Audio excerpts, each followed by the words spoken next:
নমস্কার বন্ধুরা, welcome back to চান্দ্রিস kitchen. আজ আমি যে পনির রেসিপিটা নিয়ে এসেছি সেটি বানাতে তো বেশ কম সময় লাগেই, তার সাথে রুটি, পরোটা, নান, পোলাও বা এমনকি বিরিয়ানিও দিব্যি মানিয়ে যায়। ভিডিওটি শেষ অবধি দেখার অনুরোধ রইল। তো চলুন আজকে বানানো শুরু করি। পনির আমি নিয়েছি এখানে 600 গ্রাম, এরকম কিউবের মতো করে নিয়েছি। তা প্রথমেই যেটা করতে হবে সেটা হচ্ছে পনিরটাকে ম্যারিনেট করতে হবে। তার জন্য প্রথমে আমাদের কয়েকটা গোটা মশলা লাগবে, যেগুলো শুকনো খোলায় আমরা ভেজে নেব, নিয়ে পরে গুঁড়ো করে নিতে হবে। তো প্রথমেই যেটা লাগছে সেটা হলো গোটা ধনে নিয়েছি বড় চামচের 1.5 চামচ, শাহজিরে নিয়েছি ছোট চামচের 1.5 চামচ, তারপরে নিয়েছি 2টো শুকনো লঙ্কা, একটা তেজপাতা, লবঙ্গ নিয়েছি 6টা মতো, জায়ফল নিয়েছি অর্ধেকের একটু কম, একটা জয়িত্রী ফুল নিয়েছি, গোলমরিচ নিয়েছি একটা ছোট চামচ, ছোট এলাচ নিয়েছি 7টা মতো, একটা বড় এলাচ নিয়েছি, আর দারচিনি নিয়েছি 2.5 ইঞ্চি মতো।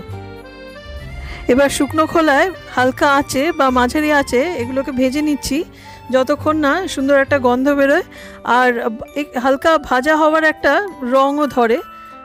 মোটামুটি 2-3 মিনিটের বেশি লাগে না। এই সময় কিন্তু সামনে থেকে নড়বেন না, আর সমানেই একটু নাড়বেন, কারণ না হলে হুট করে দেখা যাবে পুড়ে গেছে।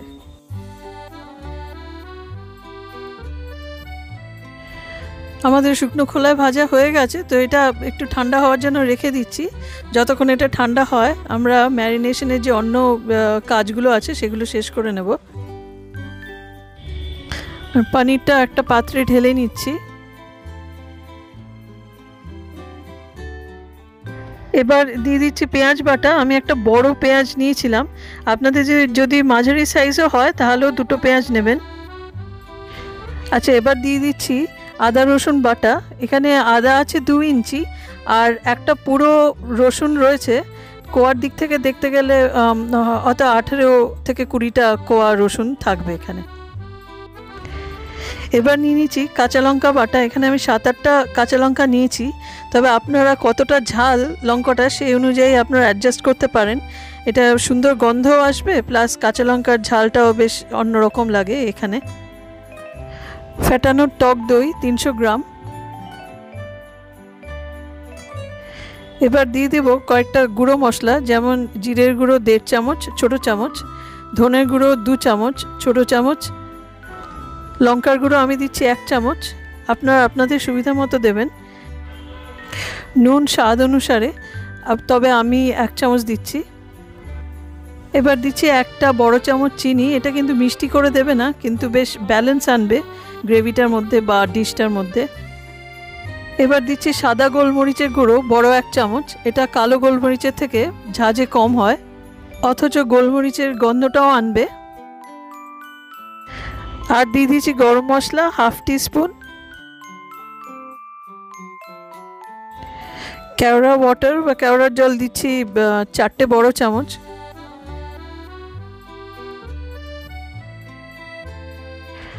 আর দিচ্ছি গোলাপ জল 2টো বড় চামচ। এবার আমি দিচ্ছি শুকনো খোলা একটু ভেজে নেওয়া বেসন 3টে বড় চামচ দিচ্ছি, কারণ আমি গ্রেভিটা একটু থিক পছন্দ করি, কিন্তু আপনারা যদি একটু পাতলা পছন্দ করেন তাহলে 2টো বড় চামচ দিলেই হবে। এর মধ্যে গোটা মশলাগুলো ঠান্ডা হয়ে গেছে, তো এবার গ্রাইন্ড করে নেব। শুকনো লঙ্কার বোটা শুদ্ধ যদি আপনি রোস্ট করেন তাহলে এই ঝাঁঝগুলো ভেতরে ট্র্যাপ হয়ে থাকে, তো পরে এটার বোটা যখন ছাড়িয়ে নেবেন তারপরে যখন গ্রাইন্ড করবেন এই ঝাঁঝগুলো বেশ তাজা হয়ে থাকে আর কি।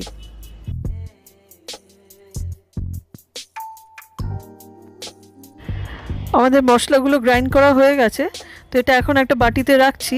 এর থেকে কিছুটা এখন দেব ওই ম্যারিনেট করা পনিরের মধ্যে, আর কিছুটা দেব রান্নার একদম শেষের মুখে গ্রেভিটার মধ্যে দেব কিছুটা। এখনই আমি এটার 1.5 চামচ বড় চামচ দিয়ে দিচ্ছি পনিরের মধ্যে।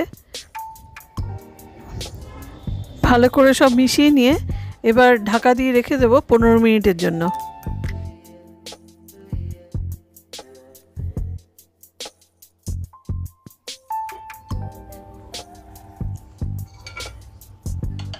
15 মিনিট হয়ে গেছে, তো এবার আমরা রান্নাটা শুরু করব।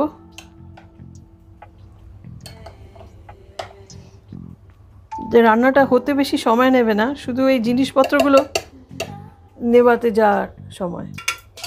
এবার সাদা তেল নিয়ে নিচ্ছি, একটু তেলটা বেশি লাগবে, এই 7-8 চামচ। তেলটা গরম হয়ে গেছে, বেশি গরম লাগবে না, মাঝারি গরম। এবার আমি শুধু ঝোলটা বাদ দিয়ে পনিরগুলো একটু দিয়ে দিচ্ছি।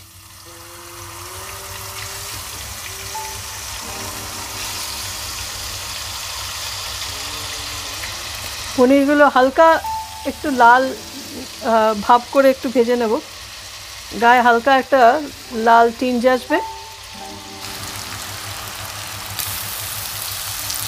এবার গ্যাসটা বাড়িয়ে দিয়েছি, দিয়ে এবার এটা একটু ভেজে নেব। এটা সময়ের কিছু ব্যাপার নয়, যেই দেখবো লালচে গায়ে একটা টিঞ্জ এসছে, তখন আমি ওই গ্রেভির যে ঝোল, ম্যারিনেশনের যে ঝোলটা, ম্যারিনেট করা সেই ঝোলটা দিয়ে দেবো। ওটা থেকেই আমাদের গ্রেভিটা তৈরি হবে।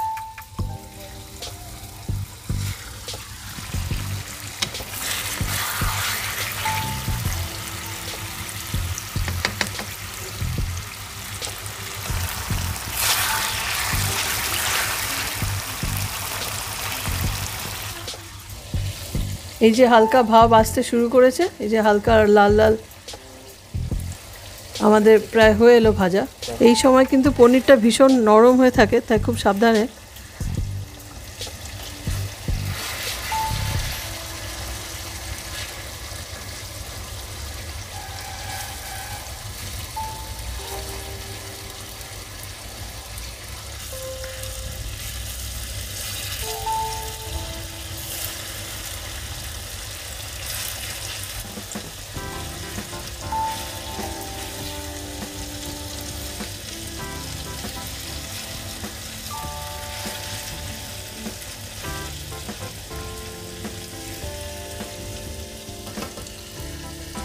পনিরটা কিন্তু হয়ে গেছে, লালচে লালচে ভাব এসছে। তো আমি এবার ম্যারিনেট করা যে ইয়েটা ছিল, মিক্সচারটা ছিল, বা ওই দই টই মেশানো ওই জিনিসটা পুরো আমি ঢেলে দিলাম। কমাতে হবে না, যেহেতু এটা পনির। চিকেন হলে একটু কমিয়ে সেদ্ধ করতে লাগে, এটা কমাতে লাগবে না। এটা এরকমভাবেই দইটা একটু টানিয়ে নিয়ে আমাদের গ্রেভির কনসিস্টেন্সিতে আসলে আমরা নিভিয়ে দেবো। একটু নাড়িয়ে দিচ্ছি। এখানে কিন্তু আরেকটা জিনিসও দেওয়া যায়, সেটা হচ্ছে মিঠা আতর। মিঠা আতরটা দিলে আরও সুন্দর গন্ধ বেরোয়। আমি এবার মিঠা আতরটা পাইনি, আমার আগেরটা শেষ হয়ে গেছে। আপনারা চাইলে কিন্তু দিতে পারেন, খুব ভালো গন্ধ বেরোবে, বিরিয়ানির মতন গন্ধ বেরোবে। এটা খুব তাড়াতাড়ি হয়ে যাবে, আমরা যে বেসনটা দিয়েছিলাম তার জন্য গ্রেভিটা খুব তাড়াতাড়ি ঠিক হয়ে যাবে।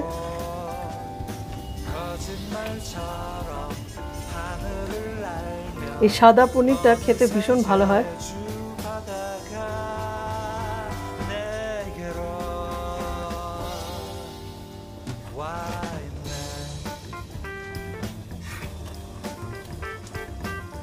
আপনারা এটা একবার ট্রাই করতে পারেন, আমার বিশ্বাস আপনাদের ভালো লাগবে।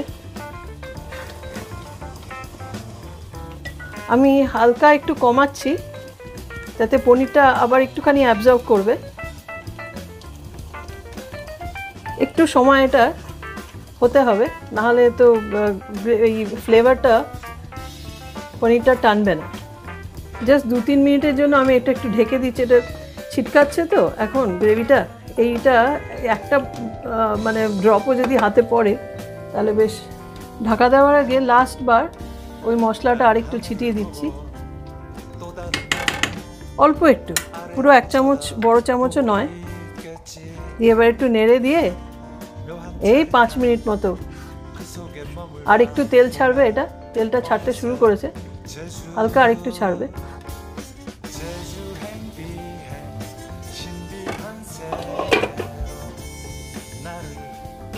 এই 3 মিনিট মতো হয়ে গেছে আমাদের।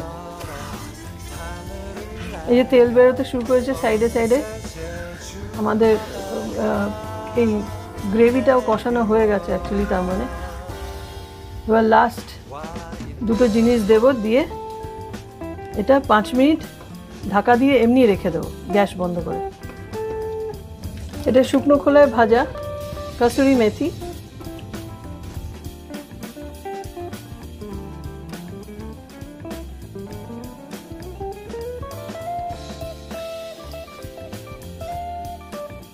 আর দেব এই একটু মাখন।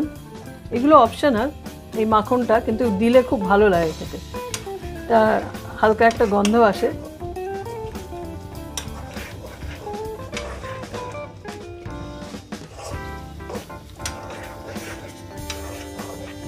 ব্যাস আমাদের রান্না শেষ। আমি গ্যাসটা নিভিয়ে দিয়ে এটাকে 5 মিনিট ঢাকা দিয়ে রাখবো, তারপরে সার্ভ করে ফেলবো। আমাদের আজকের এই দই দিয়ে বিশেষ সাদা পনিরের রেসিপিটি তৈরি। এটির স্বাদ ও গন্ধ দুটিই কিন্তু বেশ ইউনিক, তার সাথে গ্রেভিটি খুব স্মুথ ও ফ্লেভারফুল হয়। আপনাদের কাছে এই রেসিপিটি একবার করে দেখার অনুরোধ রইল। আশা করি আপনাদের ভালো লাগবে। ভিডিওটির শেষ অবধি আমাদের সাথে থাকার জন্য অসংখ্য ধন্যবাদ। আপনাদের যদি আমাদের ভিডিওটি ভালো লেগে থাকে তাহলে প্লিজ লাইক, শেয়ার ও সাবস্ক্রাইব করবেন আর আমাদের পাশে থাকবেন। সকলে ভালো থাকবেন। দেখা হবে পরের ভিডিওতে। নমস্কার।